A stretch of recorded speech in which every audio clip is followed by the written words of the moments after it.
अस्सलामुअलैकुम, मैं हूँ आपकी सिस्टर आयशा और इस्तकबाल करती हूँ आपका हमारे यूट्यूब चैनल उर्दू ज़बान में।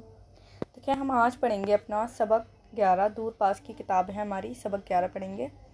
सबसे पहले ये समझ लीजिए कि ये सबक हमारा किस बिना पर है। सबक है ख़वातीनों के लिए, ठीक है। हिंदुस्तान की कुछ मशहूर ख़वातीनें, ठीक। अब जैसा कि हम सब जानते हैं, आजकल जो है मर्द हो या औरत हो, सभी को बराबरी का दर्जा दिया जा रहा है। हालांकि ऐसा शुरुआती दौर में नहीं था। धीरे धीरे जैसे जैसे डेवलपमेंट हो रहा है कंट्रीज़ में, उसी तरह से ये चीज़ें हम सब के अंदर जो है ज़ाहिर हो रही हैं। अब चाहे हम बात करें हिंदुस्तान की या हिंदुस्तान से अलग कोई भी ऐसा मुल्क, तो हम ये देखेंगे कि हर जगह औरतें जो हैं, जो ख़वातीन हैं, वो हर चीज़ में बढ़ चढ़ कर हिस्सा ले रही हैं, ठीक है। तो हमारा आज का सबक है हिंदुस्तान की चंद मशहूर ख़वातीन। सबसे पहले समझे कि ख़वातीन क्या है। ख़वातीन है खातून की जमा, ठीक है, खातून की जमा।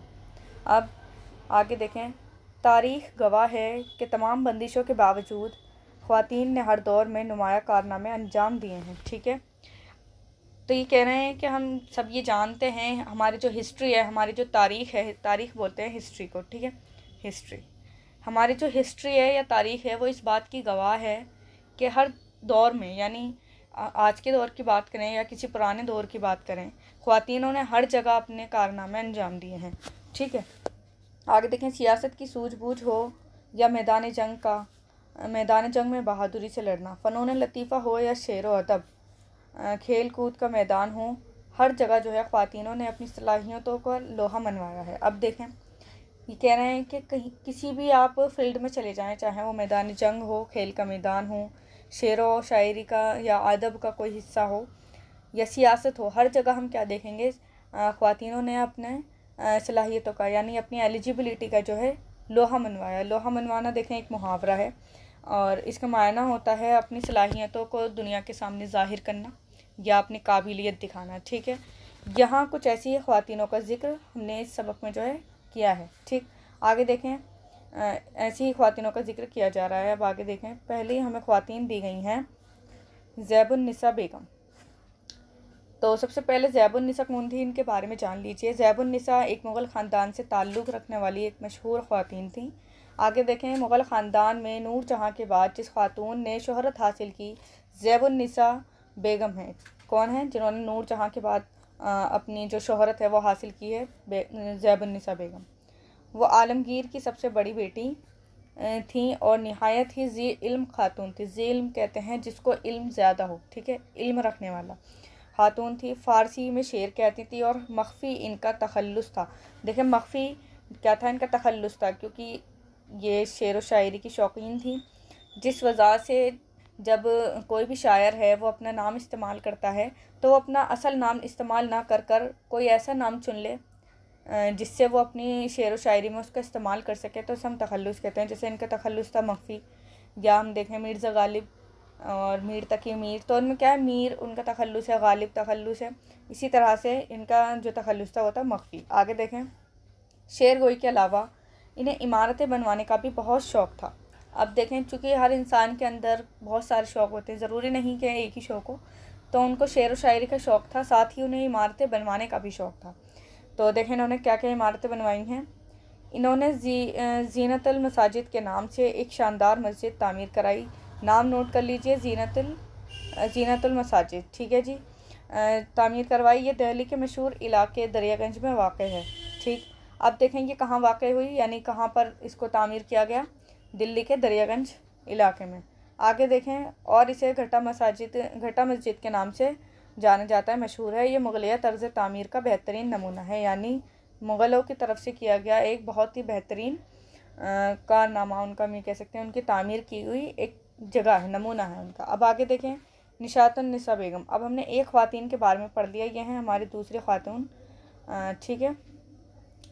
देखें, निशातुन्निसा बेगम के बारे में अगर हम बात करें तो ये हसरत मोहानी, जो कि एक बहुत बड़े शायर हैं, शायर गुज़रे हैं, तो उनकी बीवी थी निशातुन्निसा बेगम। अब इनके बारे में पढ़ते हैं। मौलाना हसरत मोहानी की बेगम निशातुन्निसा बेगम, देखें उनके वतन क्या थी, ये देखें, बेगम उन वतन परस्त ख़वातीनों में शामिल थी जिन्होंने मुल्क और कौम के लिए बड़ी कुर्बानियाँ दी। अब देखें यहाँ वतन परस्त बोलते हैं, वतन से मोहब्बत करने वाला, यानी जो निशातुन्निसा बेगम थी वो ऐसे लोगों में शामिल थी जो अपने मुल्क से मोहब्बत करते हैं और जिन्होंने अपने मुल्क को बचाने के लिए बहुत सारी कुर्बानियाँ दी।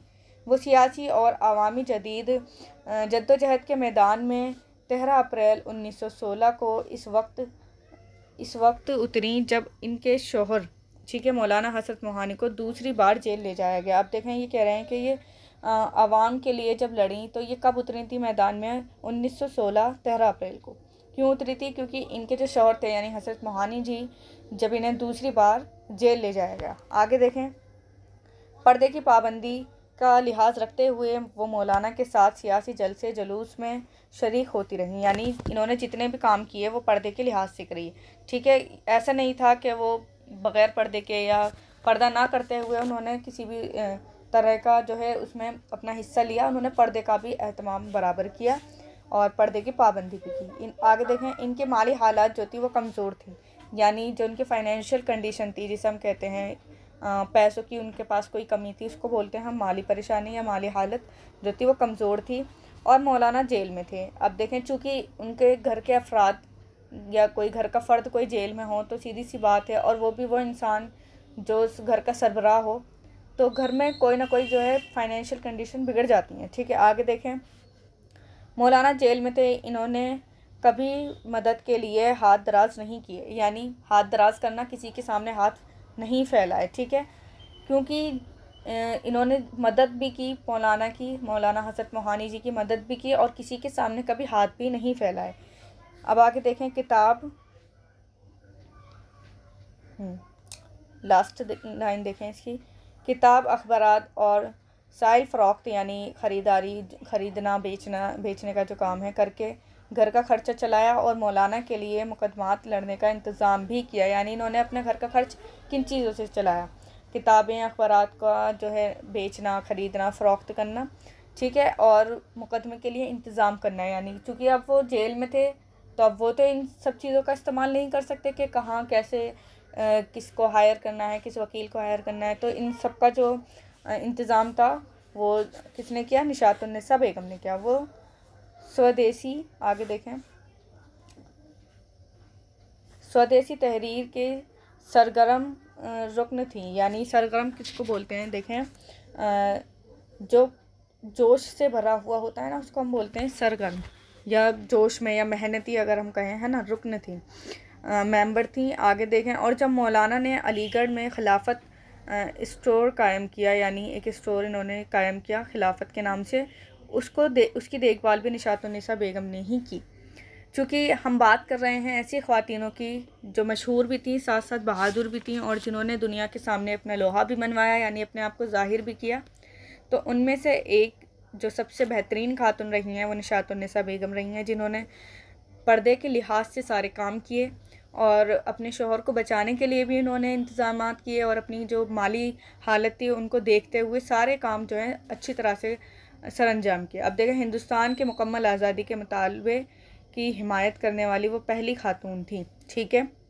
अगर आपसे कुछ भी ऐसा MCQs में पूछा जाए तो आप लिख सकते हैं कि मुतालबे के हिमायत करने वाली, यानी आज़ादी के वक्त लड़ने वालों में से एक खातून थी, पहली खातून थी, ठीक है। आगे देखें, तीसरी हमारी खातून है बेगम अख्तर, ठीक है। अगर बेगम अख्तर की हम कभी भी बात करेंगे तो हमारे सामने एक मौसीकी और गज़ल गायकी का एक तसव्वुर पैदा हो जाता है, ठीक। आगे देखें, बेगम अख्तर की पैदाइश 7 अक्टूबर 1970 को उत्तर प्रदेश के शहर फैज़ाबाद में हुई। कहाँ हुई? अंडरलाइन कर लें इसको, फैज़ाबाद में हुई। इन्होंने ख़ानदान की रिवायात की तर्ज पर, यानी अपनी जो इनकी ख़ानदान की रिवायात थी या उनका जो चलता, जब कहते हैं ना कि हम पीढ़ी दर पीढ़ी ये काम करते आ रहे हैं, तो उसको कहते हैं हम ख़ानदानी रिवायात। रिवायत देखें, रिवायत की जमा है रिवायात, ठीक है, रिवायत की जमा है। अब आगे देखें, तर्ज पर क्या क्या इन्होंने मौसीकी की तालीम की, मौसीकी यानी म्यूज़िक की इन्होंने क्या है तालीम हासिल की। अब चूँकि इनको ये चीज़ इनके ख़ानदान से मिली थी, इनकी रिवायत थी मौसीकी को सीखना, उसकी तालीम हासिल करना, तो ऐसा ही बेगम अख्तर ने भी किया। आगे देखें, इन्होंने अपनी दिलचस्पी और रियाज से गज़ल गायकी, रियाज बोलते हैं मेहनत कश या मेहनत करने वाला, ठीक है, रियाज से गज़ल गायकी के नए मेयार कायम किया। नया मेयार यानी उसको एक नए तर्ज पर लेकर गईं। और उन्होंने गज़ल गायकी में ठुमरी का एक फ़न भी बना दिया। ये कहा जाता है कि बेगम अख्तर और गज़ल गायकी दो अलग अलग चीज़ें नहीं हैं। Very important line, this is the very important. तो देखें, अगर हम इस पैरा को ठीक से समझें, है ना, इस लाइन को अगर हम ठीक से समझें, ध्यान दें इधर, ये कहा जाता है कि बेगम अख्तर और गज़ल गायकी दो अलग अलग चीज़ें नहीं हैं। देखें, जब कोई इंसान किसी चीज़ में हद से ज़्यादा डूबने लगे तो हम क्या कहते हैं, ये चीज़ें अलग नहीं हैं, ये दोनों एक ही हैं। यानी अगर हम बेगम अख्तर को गज़ल गायकी से यानी गज़ल पढ़ने या उनको लिखने से मना करें या उससे उनको दूर करें तो क्या होगा, उनको भी परेशानी होगी। क्योंकि गज़ल एक ऐसी चीज़ नहीं है जिसको कोई भी परेशानी या कोई भी ऐसी ज़रूरतमंद ज़रूरी लगे। लेकिन अगर हम बात करें बेगम अख्तर की तो वो इस बात से बहुत ही जुड़ी हुई थी, गज़लों से, गज़ल लिखना पढ़ना उनका बहुत शौक़ था। तो ये क्या थी, दो अलग चीज़ें नहीं हैं, जुड़ी हुई चीज़ें हैं। और ये ज़्यादा चांसेस रहेंगे इस क्वेश्चंस के आने के। आगे देखें, बेगम अख्तर की शादी लखनऊ के मारूफ बैरिस्टर इश्तियाक अहमद अब्बासी से हुई। ठीक है, अगर पूछा जाए कि इनकी शादी किससे हुई तो आप बता सकते हैं बैरिस्टर इश्तियाक अहमद अब्बासी से हुई। इनके ख़ानदान की रिवायतों की वजह से इन्हें मौसीकी से दूर होना पड़ा। चूँकि देखें, इनका ख़ुद का ख़ानदान था, यानी जो इनका मायका था, वहाँ जो था इनकी रिवायत थी मौसीकी कुछ सीखना। हालांकि इनकी शादी के बाद जो इनका ख़ानदान रहा, वहाँ उस ज़माने में शायद उनका ये मानना ना रहा हो, तो इनको क्या किया गया, मौसीकी से यानी म्यूज़िक से दूर कर दिया गया। अब आगे देखें, मगर मौसीकी तर्क करने से इनकी सेहत पर बुरा असर पड़ा। अब देखें, जैसा मैंने आपको बताया, अगर कोई इंसान किसी चीज़ में ज़्यादा डूबने लगे तो उसे साइकेट्रिस्ट प्रॉब्लम बनने लगती है। ठीक है, चूँकि वो म्यूज़िक से, गज़ल गायकी से इतनी जुड़ी हुई थी, जब उन्हें उससे दूर किया गया तो उनकी सेहत पर इसका बुरा असर पड़ा। मुस्तकिल ये बीमार रहने लगी। देखें, डॉक्टरों के मशवरे से इन्होंने दोबारा गाना शुरू किया और तंदुरुस्त हो गई। चूँकि जब हम किसी को किसी चीज़ से दूर कर दें तो वो सीधी सी बात है, वो बीमार तो पड़ेगा ही, और वो भी किसी ऐसी चीज़ से जिसकी उसको आदत पड़ चुकी हो। अब जब डॉक्टरों की सलाह पर इनको दोबारा से गाने का और लिखने का सलाह दी गई तो इन्होंने क्या किया है, तंदुरुस्ती इन्हें दोबारा से तंदुरुस्त होने लगी हैं। अब आगे देखें, फ़न और मौसीकी। बेगम अख्तर की मामूली शोहरत बेगम अख्तर ने इससे क्या की, बहुत ही मामूली सी शोहरत जो है हासिल की। इन्होंने फ़िल्मों में अदाकारी भी की, और गाने भी गाए। इन्होंने क्या क्या काम करे, फ़िल्मों में इन्होंने अदाकारी भी की, यानी एक्टिंग भी की, और गाने भी गाए, और इससे भी क्या है, मशहूर हुई और शोहरत हासिल की। मकबूलियत की अहम वजह गज़ल गायकी या गज़ल सराई रही है इनकी। ठीक है, अगर बात की जाएगी बेगम अख्तर की तो याद रखें आप, गज़ल गायकी सबसे पहली चीज़ आपने इसमें लिखनी है।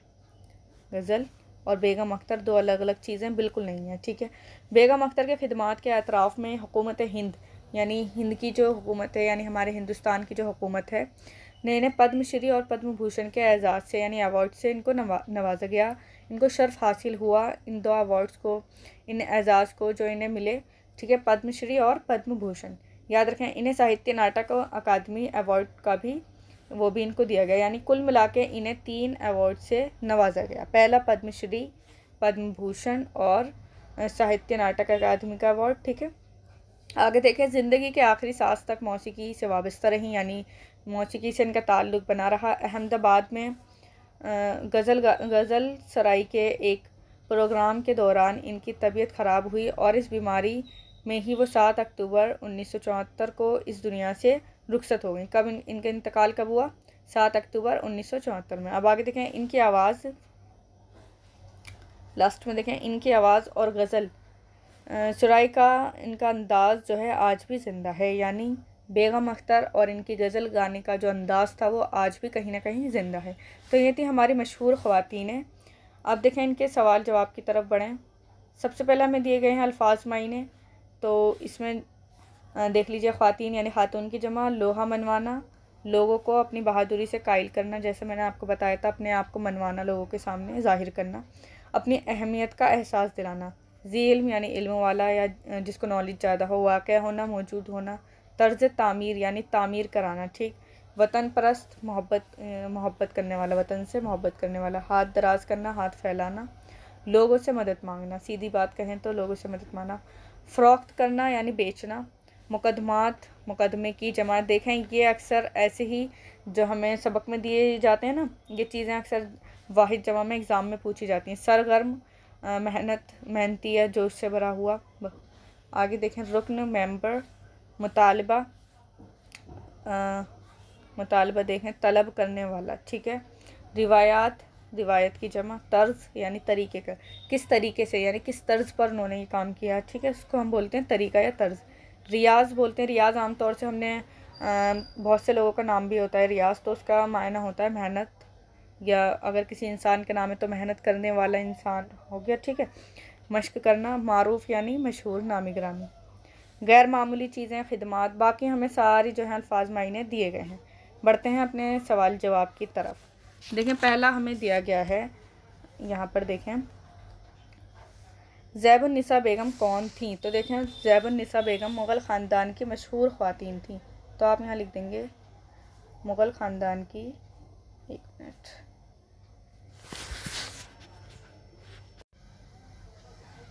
तो इसमें हम लिख देंगे मुग़ल ख़ानदान की एक मशहूर ख़वातीन थी, ठीक है, मुग़ल ख़ानदान से वाबस्ता थी और सबसे आलमगीर की सबसे बड़ी बेटी थी।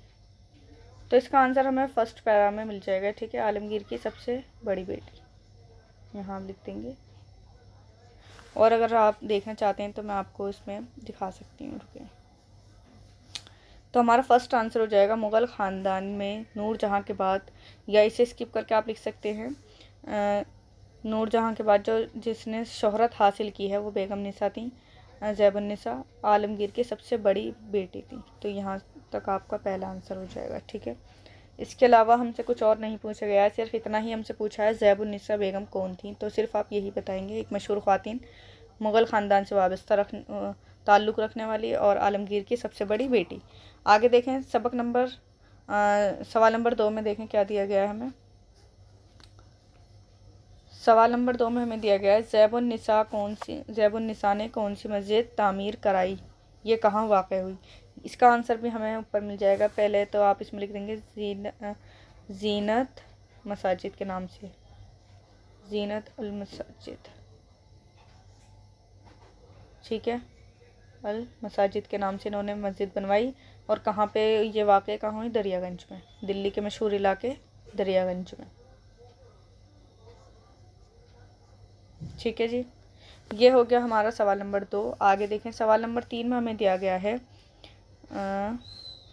देखें, निशातुन्निसा बेगम यानी हज़रत मोहानी जी की जो बीवी थी, वो मौलाना की जो है मदद किस तरह करती थी, यानी निशातुन्निसा बेगम हज़रत मोहानी की मदद किस तरह करती थी। तो इसका जो है हमें जवाब मिलेगा, पैरा जो हमारा सेकंड पैरा है ना, उसमें मिलेगा इसका जवाब हमें। आगे चलें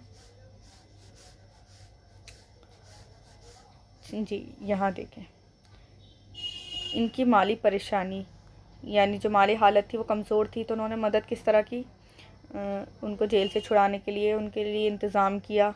तो हमारा ये थर्ड आंसर हो जाएगा यहाँ तक, ठीक है, इंतज़ाम किया और फ़रोख्त किया यानी ख़रीदना बेचना, खर्चे चलाने के लिए उन्होंने काफ़ी काम किए। तो हमारा जो है थर्ड क्वेश्चन हो जाएगा, थर्ड का आंसर, इनकी माली हालत कमज़ोर थी और मौलाना जेल में थे। इन्होंने कभी मदद के लिए किसी के सामने हाथ दराज नहीं किए। किताबें, अखबार और वसाइल फ़रोख्त के करके इन्होंने घर का खर्चा चलाया और मौलाना के लिए मुकदमात के लड़ने का इंतज़ाम भी किया है, क्योंकि मुकदमा लड़ने के लिए भी पैसों की ज़रूरत है, ठीक है। तो ये हो गया हमारा सवाल नंबर 3 का हमारा जवाब। आगे देखें, सवाल नंबर 4 हमें दिया गया है, बेगम अख्तर और गज़ल गायकी। जैसे मैंने आपको बताया था, इंपॉर्टेंट क्वेश्चन रहेगा, ये एग्ज़ाम में पूछा जा सकता है। दो अलग अलग चीज़ें नहीं हैं, इस जुमले की वजाहत करें, यानी इसको एक्सप्लेन करें, ऐसा क्यों कहा जा रहा है कि बेगम अख्तर और गज़ल गायकी दो अलग चीज़ें नहीं हैं।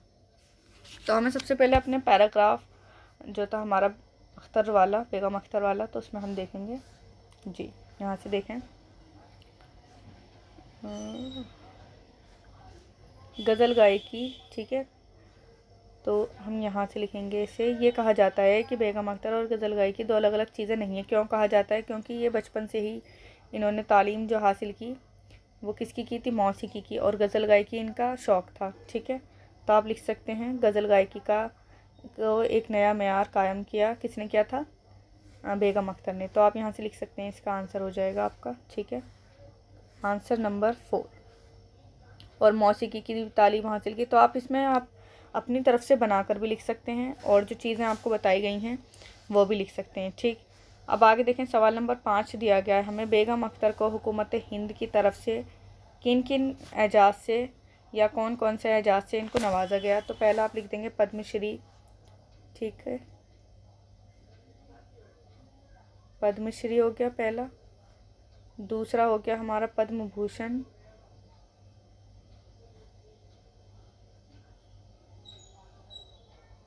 ठीक है, 1 मिनट। इसके अलावा भी जो हमें एक अवार्ड होता है इनका साहित्य नाटक वाला, ठीक है, साहित्य नाटक अकादमी से जो मिला था। तो हमारा लास्ट आंसर जो है वो यहाँ से हो जाएगा। ठीक है, आंसर नंबर 5 आप सही से देख सकते हैं। इन्हें पद्मश्री पद्म भूषण के एजाज़ से नवाजा गया और इन्हें साहित्य के नाटक अकादमी अवार्ड से भी इनको दिया गया था। तो कुल मिला के 3 दिए गए थे, तीनों का आप नाम लिख देंगे। तो ये था हमारा आंसर नंबर 5। इसके अलावा जो इस सबक में हमें दिया गया है, जुमले बनाने के लिए दिए गए हैं। तो जुमले आप बना सकते हैं। लोहा मनवाना, अपनी बात को दूसरों तक या दूसरों से बनवाना, ठीक है। फ़न तामीर, आगाज़, रोशन ख्याल, आगाही, ठीक है। तो जुमलों के ऊपर एक स्पेशल वीडियो आपके लिए तैयार की जाएगी, तब तक आप अपने आप इन जुमलों को तैयार करेंगे। इसके अलावा देखें, दिया गया है हमें वाहिद और जमा बनाने हैं, जमा के वाहिद बनाने हैं। ख्वातीन का हो जाएगा खातून, ठीक है, खातून। शेर क्या है, एक है। शायरी क्या होगा इसकी जमा बन जाएगी शायरी। फ़नून, अगर मैं यहाँ लिख देती हूँ मैं आपकी सलाहियत के लिए, फ़नून, ठीक है। इसके अलावा हालात, तो इसका हो जाएगा हालत। इमारत, इमारतें, इसमें ता जोड़ ए जोड़ जाए, बस ता में ए जोड़ना है आपने। मसाइल यानी मसला। खिदमत, ठीक। एजाज़ात, तो इसके आगे बस आपको इत लगा देना है। तो ये थे हमारे वाहिद और जमा। इसके अलावा हमें दिया गया है, आगे देखें, अमली काम में हमें ज़्यादा कुछ नहीं करना। हिंदुस्तान की 5 मशहूर ख़वातीनों के नाम लिखने हैं और ये भी बताएं कि इन्होंने किस मैदान में खिदमत अंजाम दी है। तो आप किसी भी 5 हिंदुस्तान की मशहूर ख़वातीन लिख सकते हैं। एक तो देखें, झांसी की रानी हो जाएंगी आपकी, झांसी की रानी हैं, सरोजनी नायडू हैं। इनके अलावा और भी हमारी बहुत सी ऐसी ख़वातीनें रही हैं। आप चाहें तो जो हमें सबक में दी गई हैं, ज़ैब-उन-निसा बेगम, निशात-उन-निसा और बेगम अख्तर, इनके बारे में भी लिख सकते हैं। इसके अलावा जो हमारे अदबी शेर व शायरी में हमें दी गई हैं, कुरैतुल ऐन हैदर हैं और भी बहुत सी ऐसी ख़वातीनों के नाम हैं, तो आप उनको लिख सकते हैं। ठीक है, उम्मीद करती हूँ आपको सबक अच्छी तरह से समझ में आया। अस्सलाम वालेकुम।